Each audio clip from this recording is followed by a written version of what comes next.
미술 수업을 시작하겠습니다.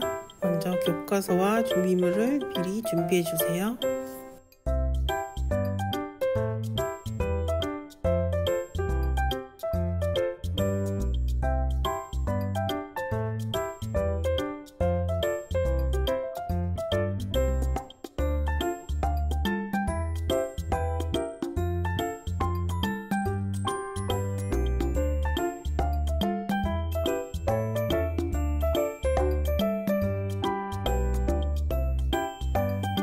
오늘은 원근감을 표현하는 방법에 관하여 알아보고 풍경을 보고 어느 부분을 그릴지 정하여 표현해 보도록 하겠습니다.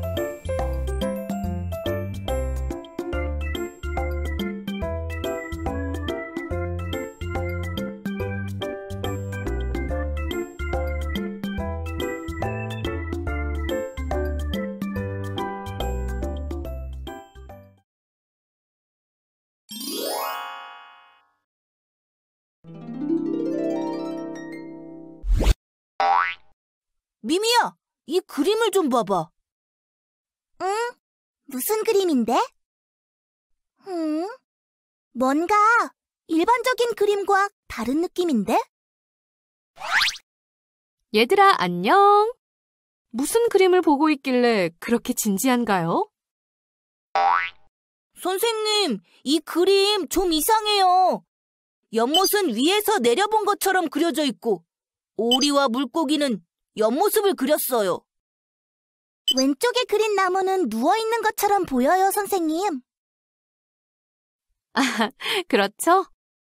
이 그림은 고대 이집트 고분벽화 중 가장 유명한 네바문의 정원이에요. 아, 벽화였구나.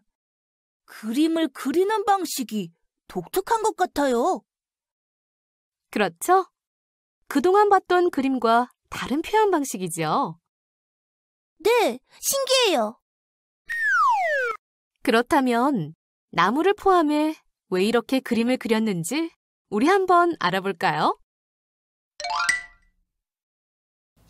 네바문의 정원에서 연못 아래에 나무들이 특이하게 누워있는 것처럼 그려진 것은 신이 위에서 내려다본 모습으로 그렸기 때문입니다.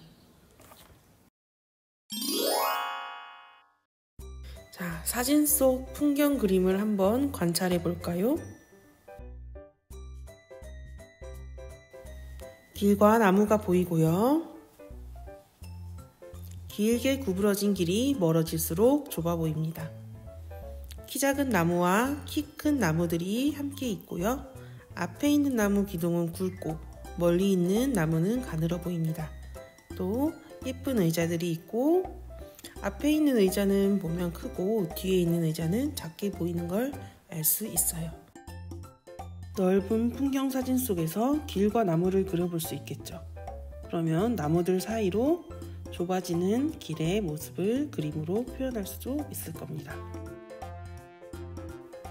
의자가 있는 부분을 원근감을 살려 가까이 있는 것은 크게, 멀리 있는 것은 작게 그려 풍경 표현을 하는 것도 좋은 방법이기도 합니다.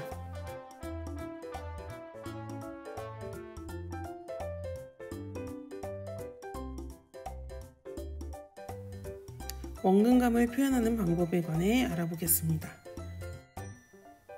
먼저 원근감이란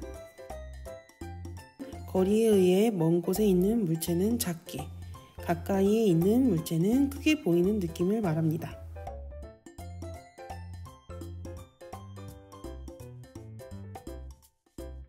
실제로 크기가 같은 것도 거리에 의해 크기가 달라 보이는 효과를 나타냅니다.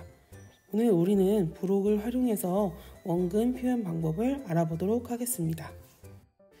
부록 79쪽에 있는 자료를 활용하여 나무와 건물을 세워보고 각각 다른 각도로 사진을 찍어보고 어떻게 보이는지 이야기 한번 해보도록 하겠습니다. 영상을 잠시 멈추고 부록을 활용하여 활동을 해보도록 하겠습니다. 정면에서 찍은 사진을 보면 앞에 있는 나무는 더 크게 보이고 뒤에 있는 나무는 작게 보입니다. 또 뒤에 있는 나무는 앞에 있는 나무에 가려서 일부분이 잘 보이지 않죠? 앞에 있는 나무는 경계선이 선명하게 보이는 것에 반해 뒤에 있는 나무는 경계 부분이 흐릿하게 보입니다.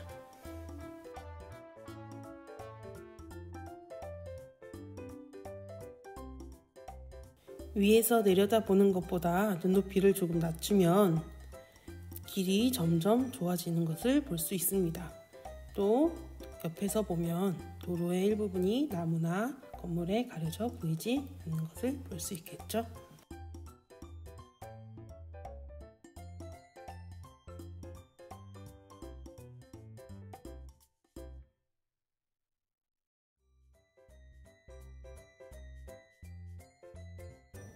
건물도 나무와 마찬가지로 앞에 있는 건물은 크게 보이고 뒤에 있는 건물은 작게 보입니다.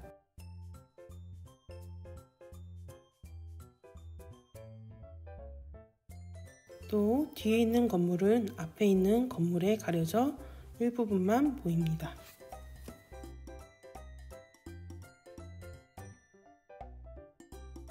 선원근법에 대해 알아보기 전에 위트릴로의 코르테 거리 작품을 감상해 보도록 하겠습니다.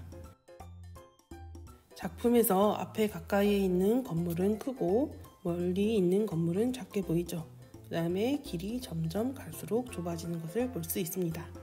나무의 밑부분과 윗부분, 건물, 도로를 연장선으로 쭉 연결하면 한 점에서 만나는 것을 알 수 있습니다.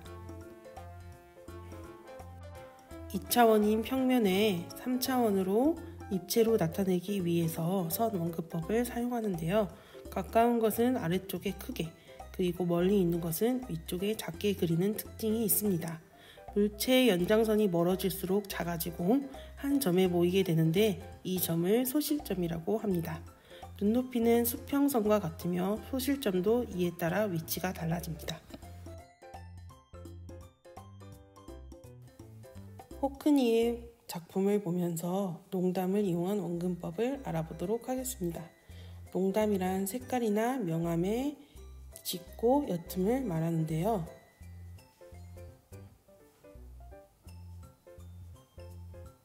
앞에 있는 나무는 크고 멀리 있는 나무는 작게 보입니다. 그렇기 때문에 앞에 있는 나무는 진하게 색칠하고 뒤에 있는 나무는 연하게 색칠합니다. 공기원근법은 가까이에 있는 나무는 진하고 선명하게 그리고 멀리 있는 나무는 흐릿하게 표현하는 방법입니다. 색의 농담이나 색조를 이용하여 거리감을 표현할 수 있습니다.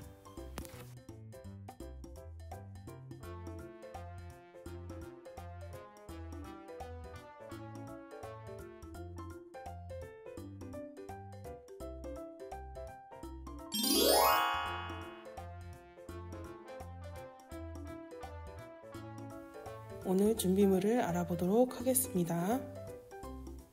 먼저 종이 또는 스케치북, 연필, 지우개, 그리고 채색할 수 있는 수채화 용품이 필요합니다. 팔레트, 물감, 붓, 물통, 수건과 같은 준비물을 준비해 주세요.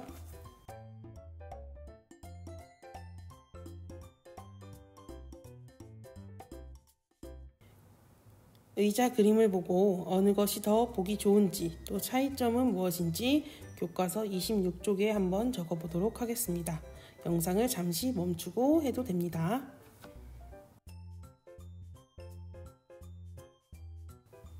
정답을 확인해 볼까요?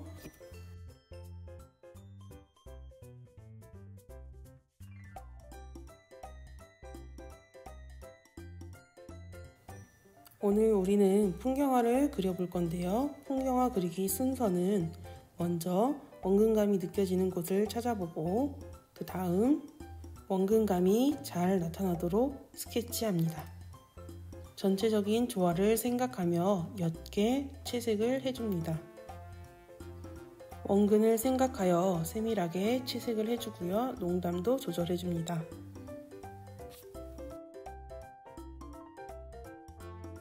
지금부터 작품으로 표현해 볼 건데요. 원근감이 느껴지는 곳이나 사진을 찾아 풍경화를 그려보겠습니다. 주제 선택에 어려움이 있는 친구들은 26쪽의 공원의 의자들을 따라 그려도 됩니다. 완성된 작품은 사진으로 찍어 담임선생님께 꼭 제출하도록 하세요.